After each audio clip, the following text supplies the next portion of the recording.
ఇప్పుడు రఫ్ గా ఈ నర్సింగ్ చేసిన తర్వాత ఇండియా వెళ్ళి మనం సెటిల్ అవ్వగలుగుతాం. వాళ్ళకి అవ్వచ్చు, 100% అవ్వచ్చు. ఎందుకంటే you are certified, American certified.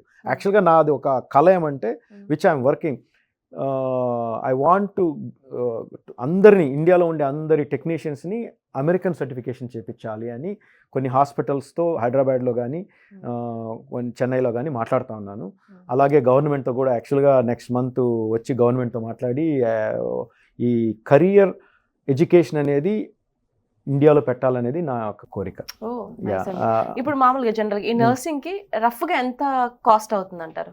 నర్సింగ్కి వచ్చి ఇప్పుడు లోకల్ కాస్ట్ అనేది, ఎందుకంటే గవర్నమెంట్ సబ్సిడీస్ ఉంటాయి ఇక్కడ ఎక్కువగా.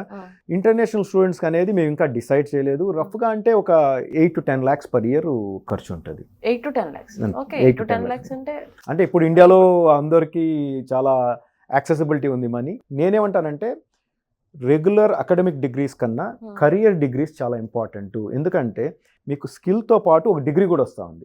ఇప్పుడు వెళ్ళి జస్ట్ ఒక డిగ్రీ తీసుకోవడం, బ్యాచిలర్, బీకామ్, బిఏ చేసి ఎవరు ఏమి చేయలేకపోతున్నారు. కాబట్టి కెరియర్ డిగ్రీస్కి ఫోకస్ చేస్తే చాలా మంచిది ఫ్యూచర్లో అనేది నా అభిప్రాయం. దానికోసమే నా డిగ్రీస్ అన్నీ కూడా కెరియర్ ఓరియంటెడ్గా డిగ్రీస్ చేస్తున్నాను. సో ఇప్పటి వరకు మీరు చాలా మంది గ్రాడ్ బయటకు వెళ్ళి ఉంటారు కదా, ఎంతమందికి మీరు ప్లేస్మెంట్స్ ఇచ్చుంటారు? 100%. యాక్చువల్గా అదే ఒక తృప్తిని ఎక్కడ వస్తుందంటే, నేను ఏ కోర్సు, ఏ ప్రోగ్రామ్ నా కాలేజీలో స్టార్ట్ చేసినా ఆ యొక్క వృత్తికి, జాబ్కి డిమాండ్ లేదంటే నేను చేయను కూడా.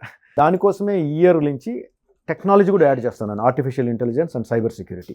ఎందుకంటే ఇప్పుడు ఆర్టిఫిషియల్ ఇంటెలిజెన్స్ అనేది ఒక బజ్ వర్డ్. ఆర్టిఫిషియల్ అంటే ప్రతి ఒక్కరికి ఏఐ కావాలి, ప్రతి ఒక్కరికి సైబర్ సెక్యూరిటీ అనేది, ఇప్పుడు హ్యాకింగ్ అనేది. అంటే ఇప్పుడు దేంట్లో యాడ్ చేద్దామని మీరు అంటే ఈ కాలేజ్లోనే హెల్త్ కేర్తో టెక్నాలజీ డిపార్ట్మెంట్ యాడ్ చేస్తుంది. అది కాకుండా యాడ్ చేయడమే కాకుండా ఈ టెక్నాలజీ అనేది ఇంటగ్రేట్ అయిపోయింది. ఇప్పుడు యాక్చువల్గా హెల్త్ కేర్లో కూడా ఏఐ కావాల్సి వస్తుంది. సో సపరేట్గా కాకుండా హెల్త్ కేర్లో కూడా ఏఐ స్టార్ట్ చేయాలని డిసైడ్ చేశాను.